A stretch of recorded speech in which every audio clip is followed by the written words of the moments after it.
Back in the 1990s, Miami had several race riots.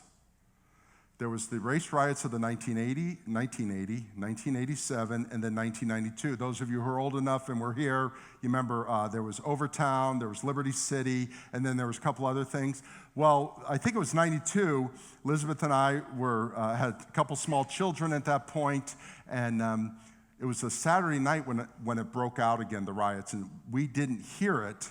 And we had planned to go to an African-American church in a very African-American neighborhood, and we had planned it because the pastor had invited us, so we were going to go. I wasn't a pastor at the time, so we were going to fellowship with this church, and we went up, and as we were going, we listened to the radio and realized as we were driving into this lower-income area that was predominantly African-American, it was all African-American, I realized that there were race riots at that moment going on 35 miles south of us. And I thought, here I'm taking my wife and my little children into this neighborhood. We got to the church, and I thought, what have I done?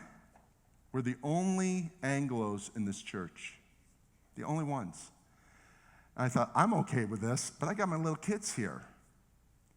And I saw this African-American and Caribbean black church come around us and treat us incredibly, like brothers and sisters. And in fact, as the pastor was talking about the race riots that were going on as we were there, he's looking at me and talking about the unity of Christ. I'm thinking, he didn't have to do that. An hour later, I was going to leave that neighborhood.